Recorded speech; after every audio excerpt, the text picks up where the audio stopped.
Instalaciones 2, Cátedra Roscardi, instalación eléctrica, tercera parte. En esta tercera parte de instalación eléctrica vamos a ver instalaciones de emergencia y circuito de muy baja tensión. En la parte de iluminación de emergencia o equipos de emergencia hay un primer sector que de acuerdo a la reglamentación del Código de Edificación, hay un corte de energía que se tiene que hacer el suministro de no solamente energía eléctrica, sino de otros fluidos inflamables y suministro de gas, para asegurar el funcionamiento del edificio y que en caso de emergencia pueda hacerse un corte general. Ese elemento de corte general tiene que estar cerca del acceso a menos de 5 metros, según esa reglamentación que pueden ver indicada en una de las imágenes, que permita el corte de toda la parte de instalación eléctrica del edificio, a excepción de lo que sea tanques hidroneumáticos o elementos de extinción contra incendio, y también de presurización de escaleras. La finalidad de este corte es dar un elemento seguro de corte con utilización exclusiva de los bomberos, por también disposición municipal, y desconecta todos los servicios, a excepción de las bombas de agua que tengan que ver con la parte de incendio y, como decía antes, presurización de escaleras.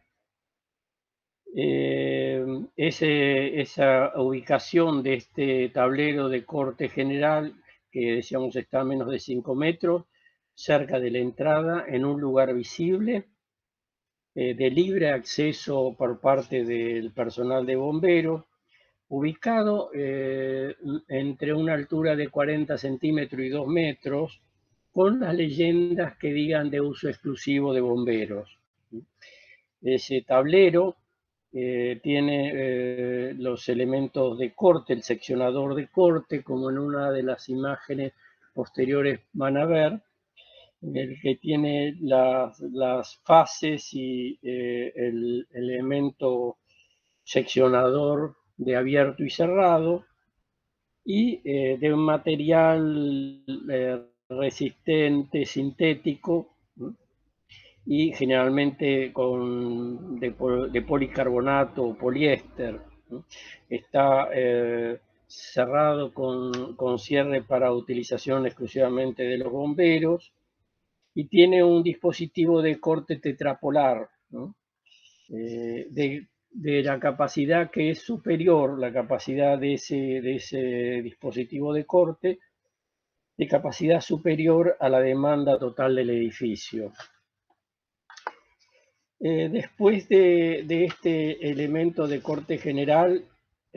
aparecen la obligación de la iluminación de emergencia en todos los edificios por reglamentación municipal, que es iluminación de emergencia y señalización. Esta normativa de emergencia y señalización, que también lo establece la ordenanza municipal, la Ley de Higiene y Seguridad del Trabajo, las normas IREM y las disposiciones de las municipalidades de determinados lugares, ¿no? Lo mismo ustedes tienen que tratar de verificar siempre cuando hay cambios de códigos, como en el caso de la capital, que cambio de código de edificación también, cuáles son las reglamentaciones que corresponden a esta parte de iluminación de emergencia. Bueno, la finalidad de la iluminación de emergencia es proveer la iluminación en el edificio ante la falta de iluminación normalizada de corte de energía. Esto sirve también como elemento de señalización y iluminación de las vías de escape, no solamente para incendios, sino también para emergencias de cualquier naturaleza. Los tipos de iluminación de emergencia de los que nosotros vamos a encontrarnos, hay de 4 tipos, de los cuales 3 son obligatorios y un cuarto es optativo. Este tipo de iluminación permite que el personal, las personas que están dentro de un edificio tengan liberadas las vías de escape hacia los lugares exteriores o lugares seguros. Estos 4 elementos, estos 4 tipos de iluminación son alumbrado de escape de ambiente, que ahora vamos a explicar cada uno de ellos, alumbrado de seguridad, estos 3 son obligatorios, y el cuarto que es alumbrado de reserva, que este no es obligatorio, sino que es optativo. El primero de ellos, que el alumbrado de reserva, el que no es obligatorio, está prevista para la continuidad de las actividades del establecimiento. O sea, cuando un establecimiento tiene determinadas actividades y se necesita que haya una continuidad del servicio, entonces se tiene este alumbrado de reserva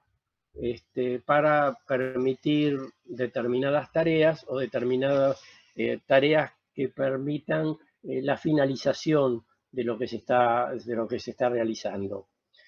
El alumbrado de escape es el que va a garantizar la salida del personal hacia los lugares seguros, hacia los espacios seguros, y siempre teniendo en cuenta que la emergencia está por detrás de las personas. Siempre tienen que ir alumbrando e iluminando la vía de escape, ¿no? La salida de escape, no creando la confusión dentro de las personas. Después vamos a ver algunos esquemas de eso. Estos alumbrados, tanto de escape como de escape de ambiente, tienen que tener una autonomía mínima de 1 hora y media, y cuando hay mucha cantidad de personas, tiene que ser de 3 horas de autonomía.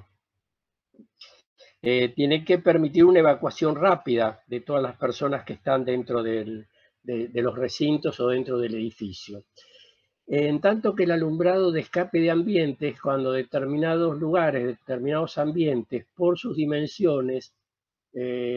necesitan, aparte del alumbrado de escape, un alumbrado de salir de ese ambiente, poder encontrar la vía de escape. Entonces, no solamente está el alumbrado de escape en las vías, en las salidas, en los pasillos, en las circulaciones, sino que este alumbrado de ambiente permite que dentro del ambiente con determinadas dimensiones la gente encuentre rápidamente los medios de salida. Y este también, alumbrado de escape de ambiente, es obligatorio. Y el alumbrado de seguridad, que también es obligatorio, es el que permite que se terminen determinadas tareas o trabajos de riesgo, como pueden ser equipos con maquinarias que pueden producir ante un corte de energía inmediato, pueden producir algún tipo de accidente en el personal que trabaja, pero además para algunos lugares de sanidad, como pueden ser quirófanos, terapia intensiva, todo lo que sea parte de sanidad en que necesitan tener una determinada iluminación de seguridad. Así que no solamente la parte de sanidad, quirófanos, terapia, lugares en que están trabajando la parte médica, sino también en algunos trabajos con determinadas herramientas o maquinarias que pueden tener determinado peligro. En esta iluminación de emergencia siempre se tienen que ubicar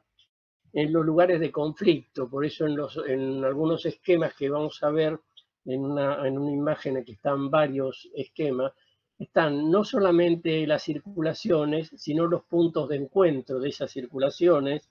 los puntos de intersecciones. Cuando hay intersecciones entre varias circulaciones, tienen que ir guiando el camino de la vía de escape. No solamente en los pasillos, en los ángulos, arriba de las puertas, en los cambios de nivel, no solamente en las escaleras, que también tienen que estar, sino también cuando se cambia el nivel del solado, cuando hay un escalón o varios escalones, en esos cambios de nivel tiene que estar también la iluminación de emergencia. En escaleras, en puertas de salida de ambos lados, también cerca de los elementos de extinción, tanto sea de extinción o de hidrantes o elementos de alarma, también tiene que estar la iluminación de emergencia. Cuando en la parte de la reglamentación se refiere, porque no pone medidas, sino que se refiere que tiene que estar próximo a determinados lugares, o sea, próximo a las puertas, próximo a los barrales antipánico, próximo a las escaleras, se refiere que siempre es a una distancia inferior a 2 metros, o sea, cuando hablan de proximidad es menor a 2 metros. Y el nivel de iluminación que debe tener esa luz de emergencia en todas estas vías de escape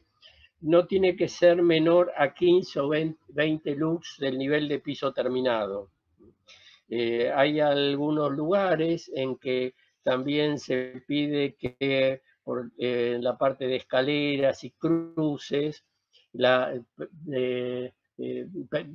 sugieren que el nivel de iluminación sea de 50 lux a una altura de 80 centímetros del nivel de piso. Esta iluminación siempre hay que tener el cuidado de que la iluminación evite los deslumbramientos, o sea que con el tipo de luminarias nuevas, de LED y de determinada potencia,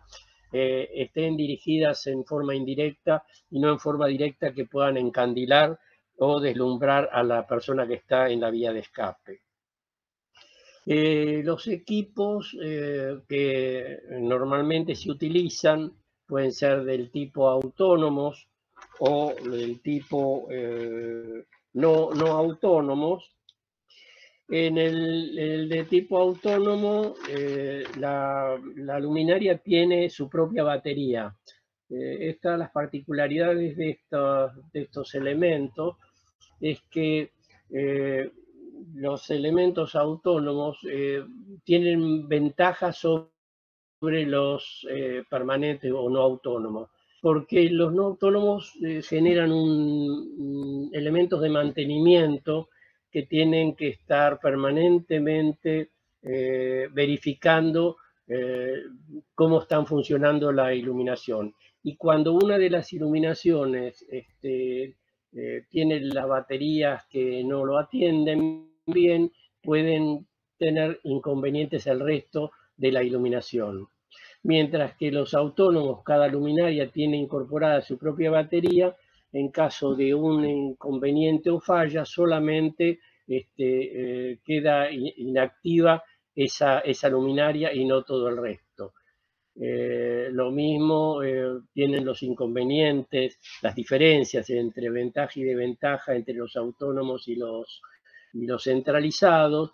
es que los autónomos tienen mínimas posibilidades de falla, tienen un menor costo, mucho menor mantenimiento también, y no hay cableado, que es un elemento que tienen los centralizados, que todo el cableado que va unificando todo el circuito de iluminación, toda la parte de cableado puede provocar, en caso de incendio, es un elemento peligroso a tener en cuenta. El elemento centralizado es más costoso, pero lo más importante es que las autónomas tienen, además de una vida útil un poquito mayor de las baterías,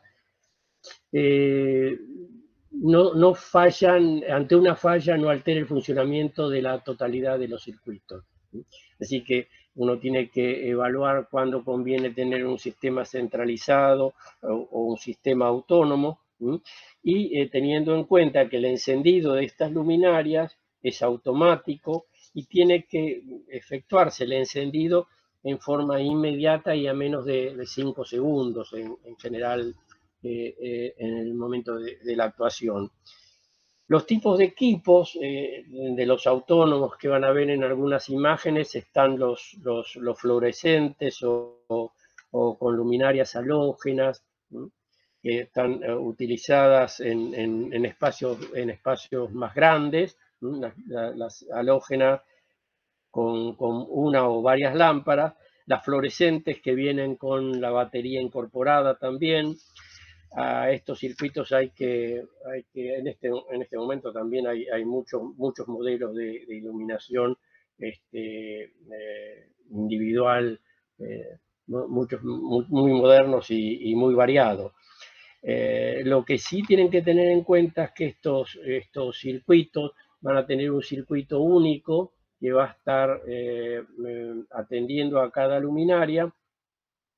y que es independiente de todos los circuitos de iluminación que tiene el edificio. O sea que va a ser un circuito que va a atender exclusivamente a la iluminación de emergencia. Después, junto con la iluminación de emergencia aparece el criterio de señalización. La señalización, que además es complementaria de la iluminación de emergencia, responde también al plan de evacuación, que no solamente tiene que ver con la señalización, sino también con la ubicación de planos, de planos esquemáticos en los lugares del edificio, para indicar en qué lugar está la persona y cuáles son las vías de escape que tienen que seguir. O sea que además de la iluminación, existe la señalización y además el plan de evacuación del edificio. Todos estos sistemas, ustedes pueden ver cómo son las señalizaciones que pueden venir con fuente de luz propia incluida, que entran en servicio en forma automática, ¿no?, con el encendido. También son equipos que tienen autonomía de 1 hora y media a 3 horas. También en sistemas con equipos de batería autónomos o centralizados. O sea que tienen varios criterios de señalización, no solamente de los medios de salida, de las vías de escape, los lugares de salida, las escaleras, los barrales antipánico y todo el recorrido, por supuesto la escalera, diferencias de nivel y cambios de recorridos, ¿no? O sea que todos esos son circuitos de emergencia. Bueno, después ya vemos los circuitos de muy baja tensión. Los circuitos de muy baja tensión son de dos tipos: los de muy baja tensión funcional y los de muy baja tensión de seguridad. Los de muy baja tensión funcional todos estos circuitos son menores de 50 volts de tensión. Y los de muy baja tensión de funcional, que son de los que se refiere a que necesitamos de esa tensión para su funcionamiento, difieren de los de muy baja tensión de seguridad en que estos últimos están en lugares húmedos o con elementos inmersos en el agua. Es el caso de los natatorios, de la iluminación de natatorios, de lo que vimos en instalación sanitaria de los flotantes automáticos o flotantes eléctricos, que ellos trabajan con tensiones de menos de 24 volts o menos de 12 volts por seguridad. Esos son elementos en que están en zonas húmedas, o en piletas, o en natatorios, o en tanques de agua, o en acuarios, o en partes de riego. Entonces, todo eso son muy baja tensión de seguridad. La diferencia en esta tensión es por estar en zona húmeda o por estar sumergidos en agua. Y lo de muy baja tensión funcional, aparece que son menos de 50 volts, aparecen con iluminación de emergencia, la campanilla o el timbre, que ya vieron en instalaciones 1, la alarma, todo el tipo de alarma contra robo, alarmas contra incendio, los partes de detectores, todos esos son elementos de muy baja tensión funcional. esta tensión de 48 volts o 24 o 12 volts se logra a través de transformadores reductores. Ahí van a ver también en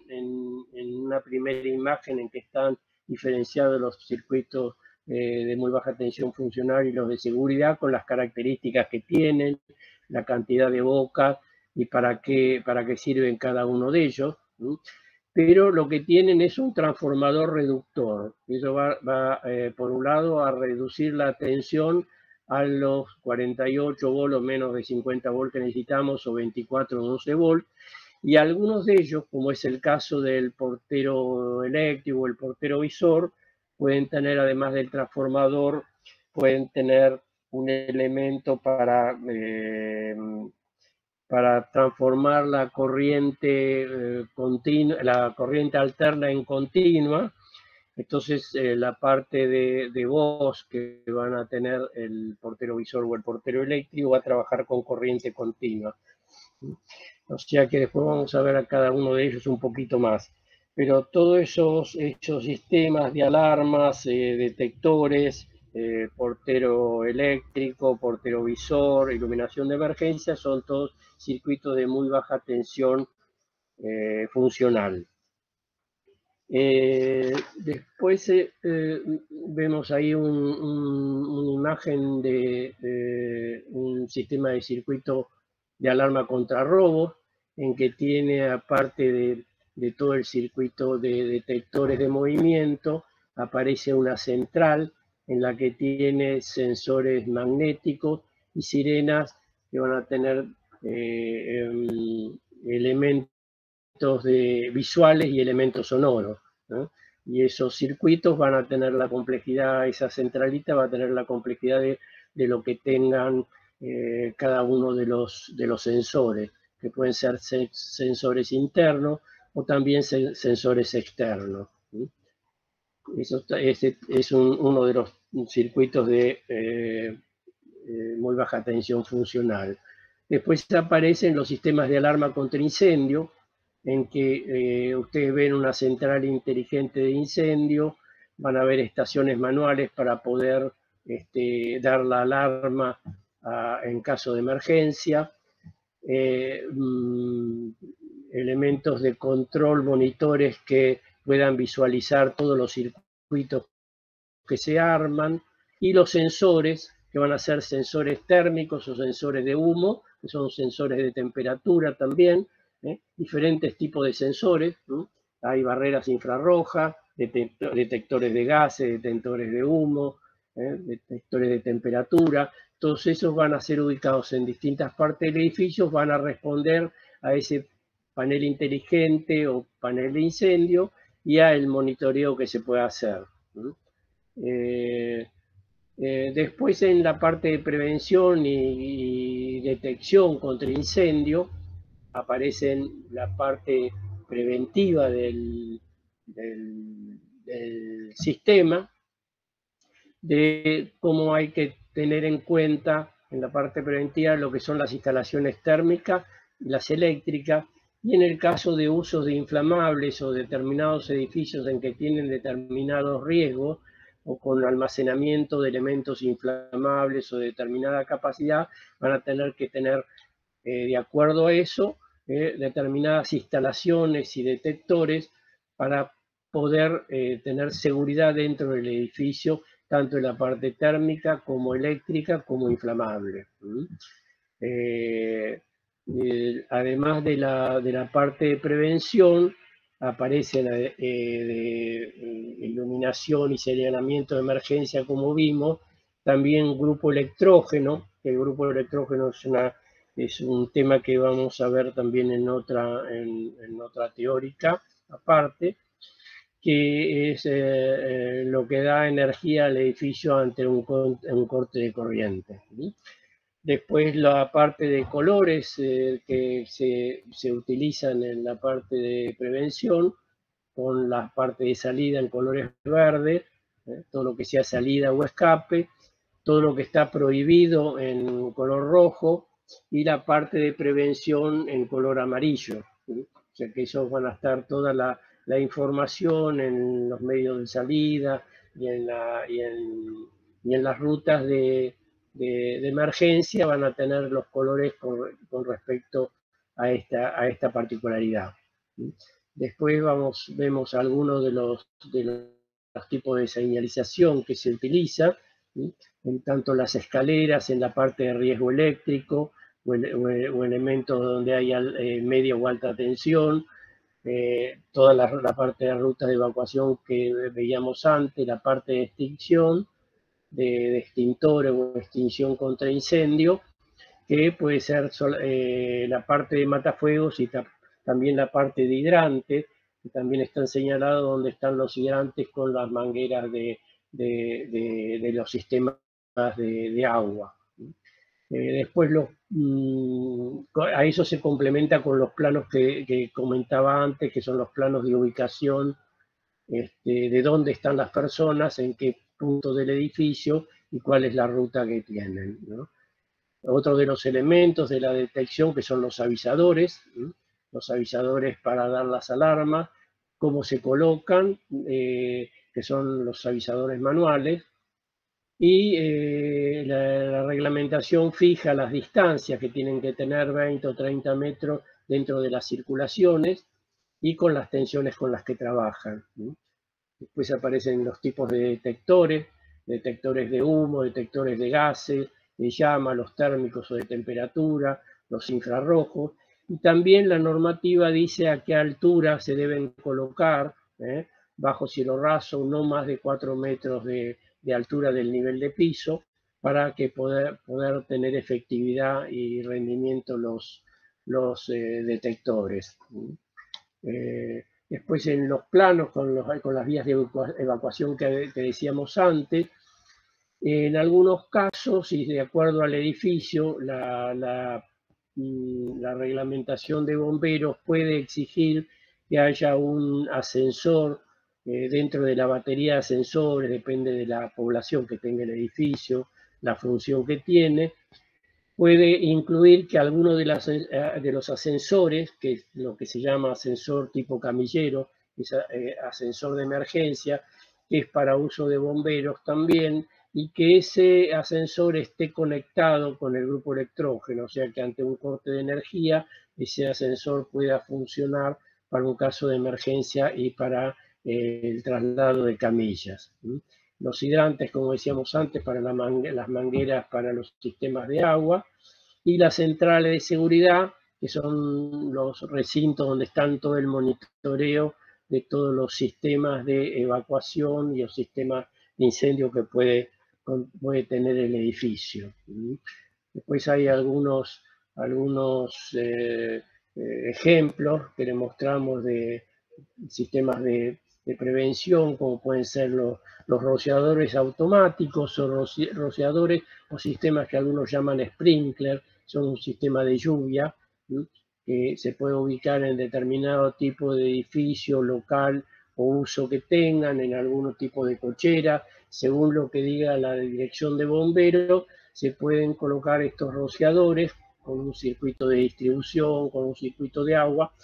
que está determinado en cuanto a superficie y funcionamiento del edificio. También los sistemas de altavoces, que son elementos de prevención que se puede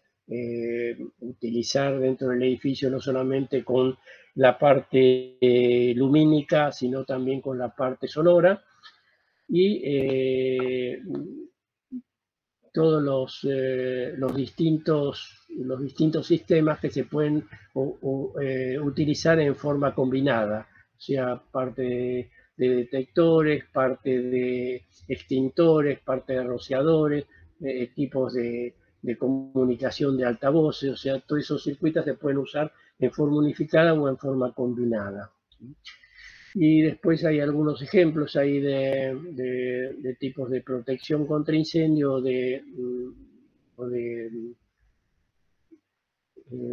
o sistemas de comunicación. Y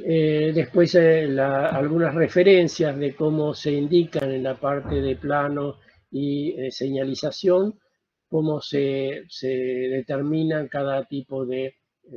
elemento. tanto sean los hidrantes, los matafuegos, la parte de cañerías, también tienen que ver los colores que se utilizan, los hidrantes, dónde están las bocas de los puntos fijos, donde van a estar los hidrantes, las cañerías, los matafuegos, las puertas de emergencia, los barrales antipánico, que son los barrales que actúan en forma directa sobre la cerradura de la puerta. Y todos esos sistemas tienen su forma de identificación y de referencia. Y después en una de las imágenes siguientes tenemos el esquema de los porteros eléctricos, aunque ahora más se utilizan los porteros visores, pero el circuito son circuitos similares. La que tienen este circuito de muy baja tensión es que es un sistema central que tiene 3 circuitos dentro de la instalación. O sea, tiene un circuito de comunicación, que es la palabra, un circuito de sonido para la parte de timbres y llamadas, y la parte que mucho no se utiliza, que es la del accionamiento de la puerta de acceso. Pero estos 3 elementos, uno de ellos, que es el sistema de voz, son 3 circuitos que están dentro de una misma instalación. Todo esto se conecta a una instalación de 220 que va a una fuente. De esa fuente, esa conexión de 220 se toma del tablero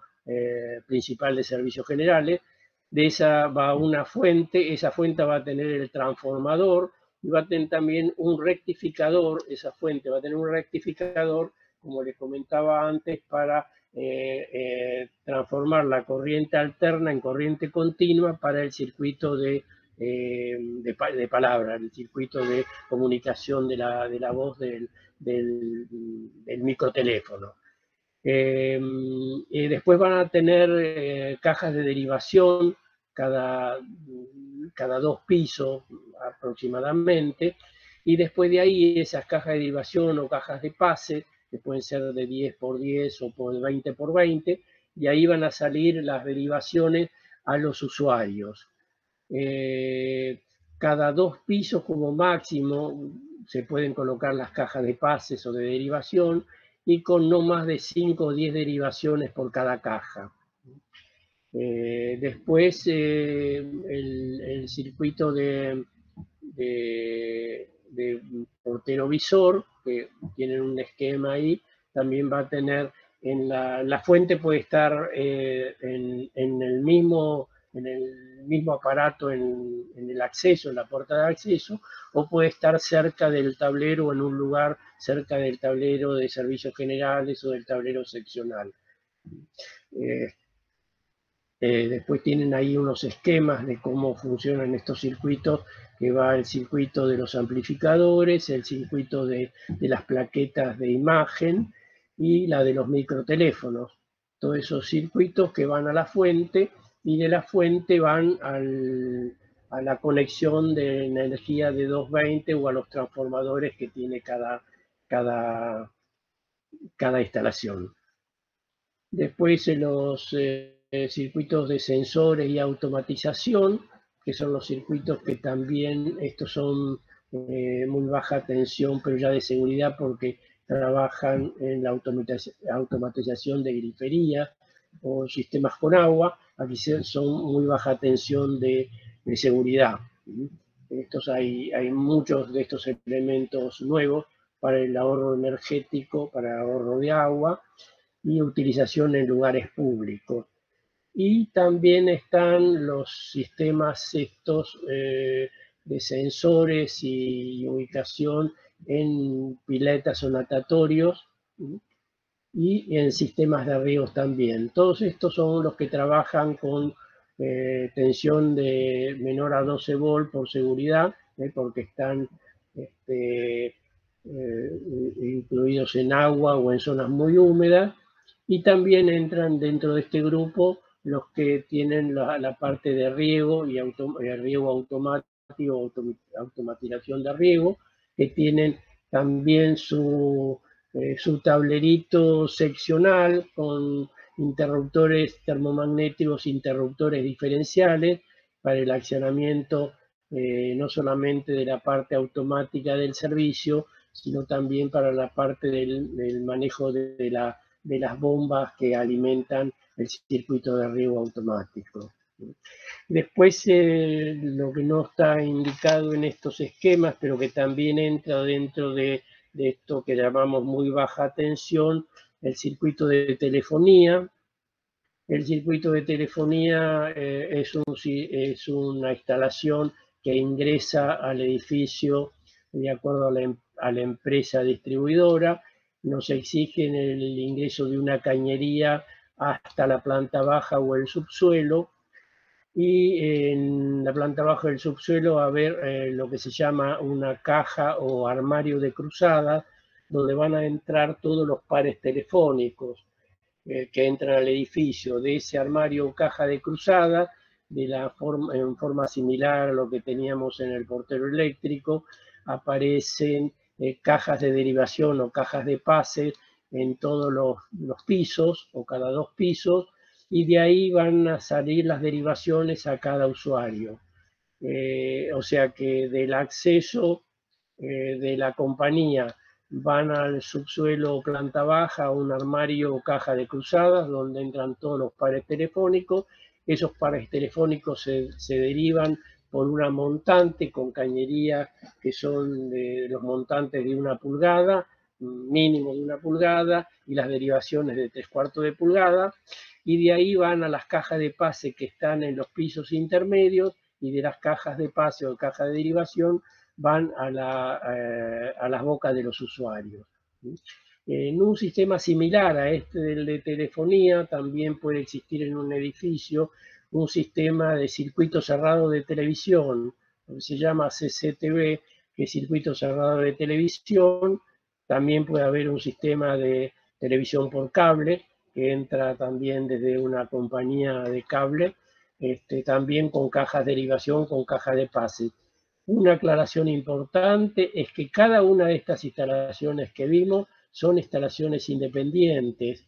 y estas instalaciones independientes no se mezclan entre sí, ni con las instalaciones eléctricas, ni con estas instalaciones, sino cada una de estas instalaciones tiene su cañería y su tendido y distribución independiente.